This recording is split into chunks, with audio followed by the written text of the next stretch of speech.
Steven, you haven't been here in a while. Yes. So he came with gifts. Yes. Brought me some shades, getting ready for the springtime in New York. I appreciate that, Steven. Thank you. That's Jay-Z, best right-hand man, Vegas Jones. That's his glasses, called Class. Nice glass, rose gold. And now they're Nick Wright's glasses, Nick so Wright I glasses. appreciate that. Jenna? That chain you're wearing. That's his. He ain't giving That's that You're not giving that That's away? me, no, That turtleneck you're wearing looks great on me. Thank you. Steven, the NBA gifted us a Sunday afternoon of great basketball. Sixers and Bucks. We start in the fourth quarter. Giannis all over Ben Simmons, 2 of his 52, and some not nice words for Ben Simmons afterwards. So next possession, Simmons gets the putback slam over Giannis, and he stares him down. Less than a minute to go. There's Joel Embiid. 3 of his 40 to ice the game. Sixers win 130-125. Steven, I'll start with you. Which team has a better chance to come out of the East at this point, Sixers or Bucks? Well, I have Sixers. If Jimmy Butler can play, be aggressive like that, and Joel Embiid can be dominant on both ends, I think they showed their hand too early just in case they have to play Milwaukee. They shouldn't have put Embiid on Greek Freak, and it worked.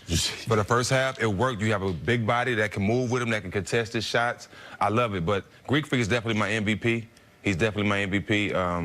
I feel like Philadelphia has a great team. They have a better team. They can go farther.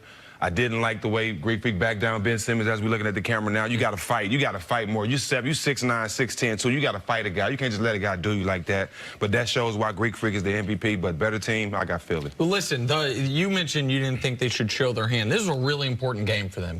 Philly, Indiana, Boston, much like what's going on out west, all those teams trying to avoid the 4-5. Right. You really want that 3-line. Your first-round matchup so much easier, and you avoid Milwaukee in the second round. So I understand why your point that you don't want to be in a position where you want to hold as much back as you can for the postseason, but this was a critical game. Philly was my preseason pick. Now, Milwaukee has been the best team in basketball throughout the year, but the Malcolm Brogdon injury terrifies me. He's been excellent. He was a Rookie of the Year. He also is neck and neck with Mark Price and Steph Curry for best free throw shooter in NBA history. So when Giannis, your best player, he's not the most reliable free throw shooter, right?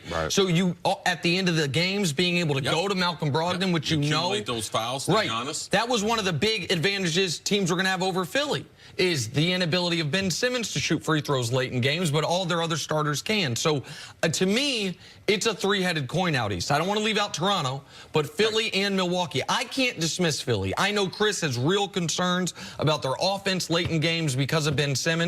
I love Philly's starting lineup. I love what Joel Embiid's done all year long. And they, of every team in basketball, are the most improved from the start of the season to right now. They got Jimmy Butler and Tobias Harris throughout the year. And what they showed yesterday was, man, they can go toe-to-toe with Milwaukee when on Milwaukee's court, when Giannis drops a 50-piece and beats you. That game from Philadelphia offensively, that game can beat anybody. Yeah, I think that we have to watch Milwaukee and be careful because they've been the most consistent, and they have been the best team in the East. But in these last 10 or 12 games, they're going to evolve into a different team. So right now, it's on the board that those 3 are 4 teams because I believe Boston will be in the mix because the playoffs, it's about matchups.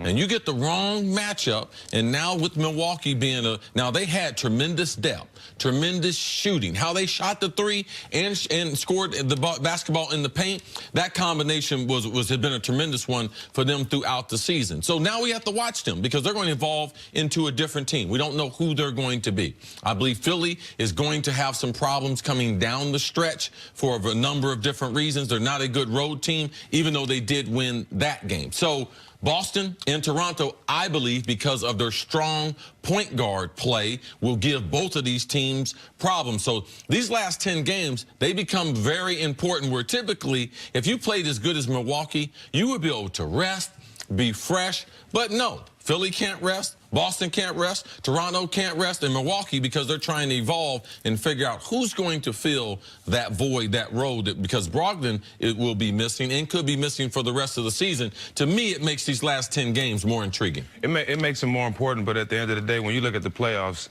anybody can get beat in a 7-game series. I was a part of a team that beat a 1 seed, and we was the 8 seed. So anybody can win in a 7-game series, but at the same time, I like Philadelphia because the game slows down in the playoffs. You need more than one guy you can throw the ball to when the game slows down in the playoffs. Milwaukee only have Greek Freak. I don't see anybody else they can go to in the fourth quarter to score 4 or 5 buckets in a row. Philadelphia, you have Big Fella, you have Jimmy Butler, you have Tobias Harris. You have a couple guys you can go to that can get you buckets. I think when the playoffs start, you got to have multiple guys that can get you buckets. Chris's issue, though, with Philadelphia, correct me if I'm wrong, is Ben Simmons and his inability to rely on him as a shooter other than going right in the paint there. Do you have issues with Ben Simmons and how much you can rely on him moving forward? I have a problem with every player that can't shoot a free throw or can't shoot a jumper that's in the NBA. Not just him, everybody. LeBron that can't make free throws, all the stars that can't make free throws. I have a problem with all of them. This is a part of the game, the easiest part of the game. And not having a jump shot, it definitely takes away from how good Philly can be. One thing about it, at the end of the game, he's a great passer, so you got him taking it out. You don't have to worry about him shooting the free throws. I question, too, his overall, even though I know he's a ball handler, he's convinced them to turn him into a point guard. And my biggest problem is he doesn't run the offense effectively, especially when you slow down. You talked about the playoffs is more half court, where they don't really have an effective way to start their offense. You could see late in games, he gives up his dribble as if he was in a middle schooler. Like a normal point guard knows, even if I don't have what I want, I'm going to keep dribbling to keep my dribble alive. And there's some small things as far as getting a hot shooter the ball in the right spot, running the offense at the end of games when it becomes very important with timeouts and dead ball situations. Those are the things that's the main worry. His shooting is secondary. I'm going to leave that alone. It's obvious he can't shoot. But for me, because he's not a pure point guard, and they play him as a pure point guard, I believe it's hard to run the offense. Speaking of the point guard, on Milwaukee, one of the other reasons Brogdon's so concerning him being out is George Hill's now going to get those minutes. And I've seen George Hill in the playoffs throughout his career, not just last year with Cleveland.